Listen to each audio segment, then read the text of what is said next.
সূরা আল ফাজর। শপথ উষার, শপথ 10 রাতের, শপথ জোর ও বেজোরের, শপথ রাতের যখন তা গত হতে থাকে। এর মধ্যে কি বোধসম্পন্ন ব্যক্তির জন্য কসম আছে? তুমি কি লক্ষ্য করনি তোমার রব আদ বংশের সাথে কেমন আচরণ করেছিলেন? ইরাম গোত্রের সাথে, যারা সুউচ্চ স্তম্ভের অধিকারী ছিল। পৃথিবীতে তাদের মতো আর কাউকে সৃষ্টি করা হয়নি। এবং সামুদ গোত্রের সাথে, যারা উপত্যকায় পাথর কেটে ঘর নির্মাণ করেছিল। এবং বহু কিলোকের অধিপতি ফিরাউনের সাথে, যারা দেশে সীমা লঙ্ঘন করেছিল, অতঃপর সেখানে বিস্তর অশান্তি সৃষ্টি করেছিল। অতঃপর তোমার রব তাদের শাস্তির কষাঘাত করলেন। নিশ্চয়ই তোমার রব সতর্ক দৃষ্টি রাখেন।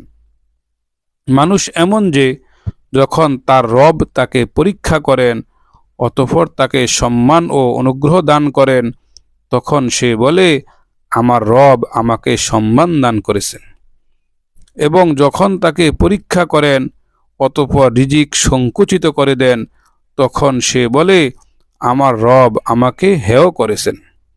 না, কখনো নয়, বরং তোমরা ইয়াতিমকে সম্মান করো না এবং মিসকিনকে খাদ্যদানে পরস্পরকে উৎসাহিত করো না, এবং তোমরা উত্তরাধিকারীদের সম্পত্তি সম্পূর্ণরূপে খেয়ে ফেলো, এবং তোমরা ধন সম্পদকে প্রাণ ভরে ভালোবাসো না। এটা অনুচিত।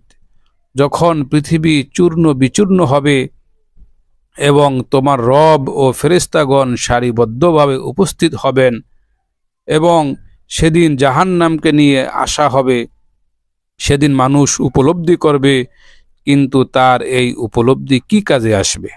সে বলবে, হায়, এ জীবনের জন্য আমি যদি আগে কিছু পাঠাতাম। সেদিন তার শাস্তির মতো শাস্তি কেউ দিতে পারবে না, এবং তার বাধার মতো কেউ বাঁধতে পারবে না।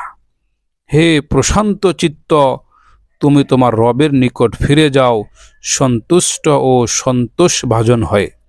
অতঃপর আমার বান্দাদের অন্তর্ভুক্ত হয়ে যাও এবং আমার জান্নাতে প্রবেশ করো।